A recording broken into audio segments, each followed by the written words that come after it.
शुभू, आता शिरीष घाणेकर सापडले. आता मला माझ्या आईबद्दलचं सत्य नक्की कळेल. म्हणजे जो काही गैरसमज झाला होता म्हणून बाबांनी आईला घराबाहेर काढलं, मग तिचं काय झालं, ती कुठे गेली, हे सगळं आता मला कळेल. शुभू, हे असे कपडे का घातलेस रे? मी लुक चेंज केला होता ना तुझा. काय चाललंय रे तुझं? शुभू, एक बाई आपल्या मागे पळत येते. मजा आहे रे तुझी. घरी ती स्वीटी आणि इथे ही बाई. हे शुभू, ती खरंच आपल्या मागे पळत येते. थांबव तू गाडी, थांबव थांबव.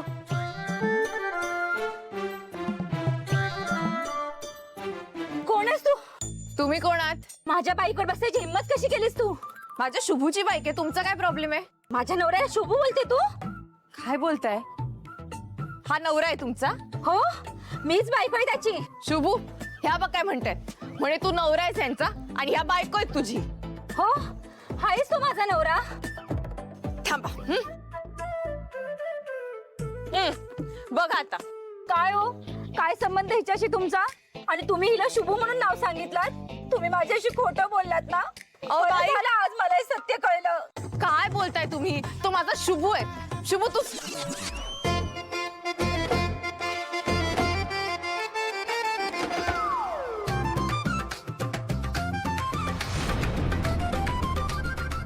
शुभू नाहीये.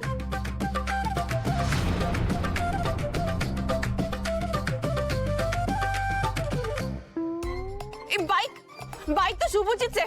तुम्ही चोरी केली तर बाईक? खरं सांगा, चोरा तुम्ही. उतरा खाली, उतरा खाली. माझ्या शुभूच्या बाईकवर का चोरी केली तुम्ही? बाईक चोरा तुम्ही. चोरी केली. काय करायला लागलीस? थांब तू. का चोरी केलीस? हे बघा, ही गाडी चोरीची नाहीये, ही गाडी माझी आहे. कालच माझ्या मालकाने जगदीश गॅरेजवरून ही गाडी विकत घेतली आहे.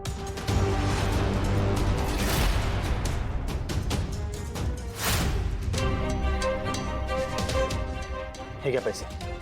शुभू, कुठून आणलीस तू? माझी एक एफडी होती, ती मी मोडली.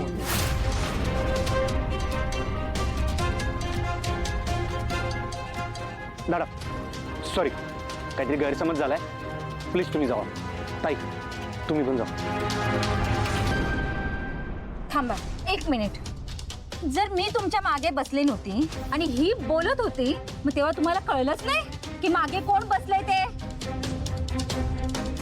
ते काय न ग, ह्या माझ्याशी बोलत होत्या. मला इतकं मस्त वाटत होतं ना.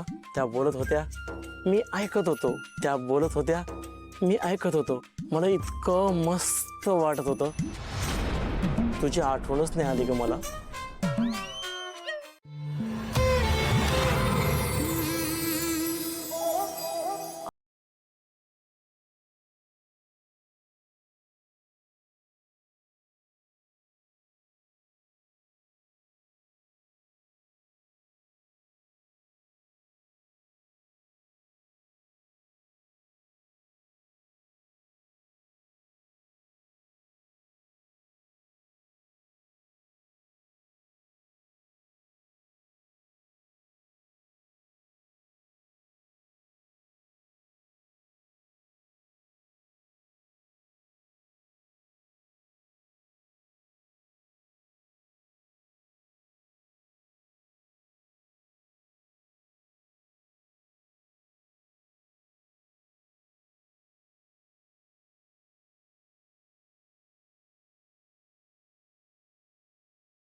काही नाही.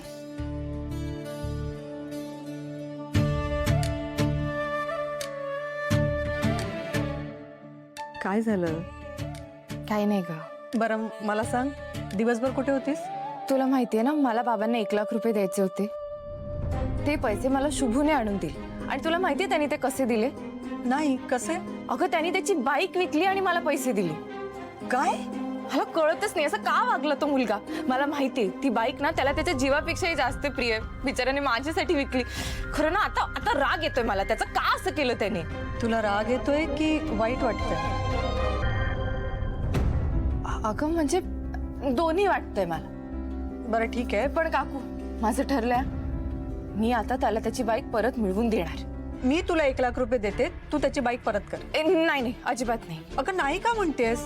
अगं काकू शुभूने त्याच्या मनावर दगड ठेवून त्याची बाईक विकली आणि मला पैसे आणून दिले. त्यामुळे आता मी सुद्धा मेहनत करणार, स्वतः पैसे मिळवणार आणि मगच त्याला त्याची बाईक परत देणार. पण श्रावणी तू पैसे कसे मिळवणार आहेस? ते माहित नाही आता मला. बरं श्रावणी ये, बस इथे. बस ये, बस बस बस. मला तुझ्याशी काही बोलायचंय. काय झालं? आज तुझी आई असती तर तिनेही तुला हेच विचारलं असतं की नक्की शुभूचं तुझं नातं काय आहे.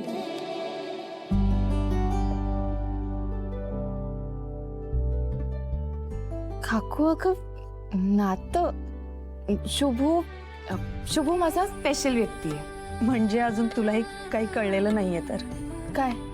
श्रावणी, तुझं आणि शुभूचं नातं फक्त मैत्रीचं असूच शकत नाही. कारण तुम्ही एकमेकांसाठी जे धावून येता, एकमेकांची मदत करता, तुमच्या दोघांच्याही डोळ्यात एकमेकांसाठी जी ओढ आहे, जी आत्मीयता आहे, जी आपुलकी दिसते, ती पाहता तुमचं हे नातं फक्त मैत्रीचं असूच शकत नाही. तुझं शुभूवर प्रेम आहे का? तुझं शुभूवर प्रेम आहे का? तुझं शुभूवर प्रेम आहे का?